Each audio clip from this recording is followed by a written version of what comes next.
นิวเอาให้คู่นังเด้สอนสารรวดได้ส่งเสริมความคิดหัตถกรรมงานประดิษฐ์ที่ติดพันกับยุคสมัย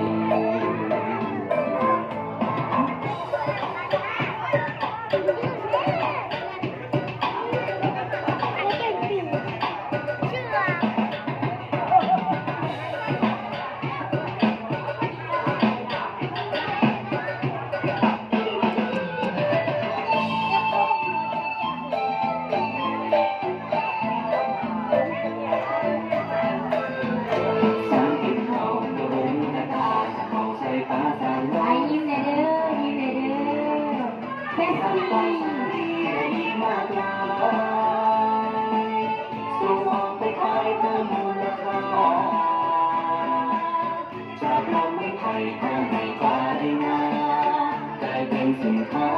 เครื่องหัตถกรรมจัดสรรช่วยกันดูแลช่วยกันรักษา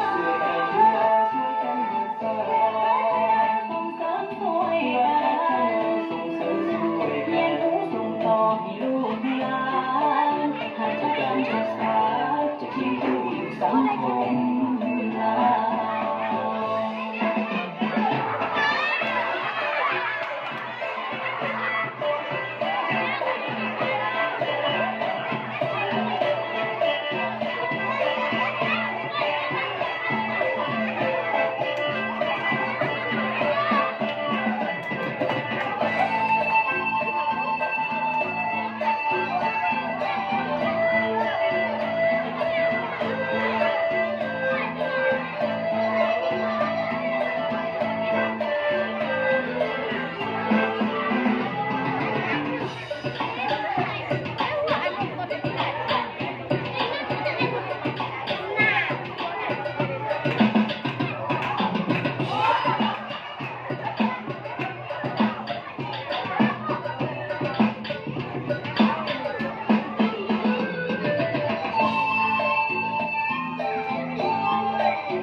เครื่องหัตถกรรมจัดสรร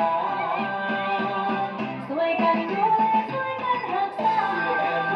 ช่วยกันรักษาส่งเสริมช่วยกันเรียนรู้ส่งต่อให้ลูกให้หลานหัตถกรรมจัดสรรจะเคียงคู่อยู่สังคมเราหัตถกรรมจัดสรร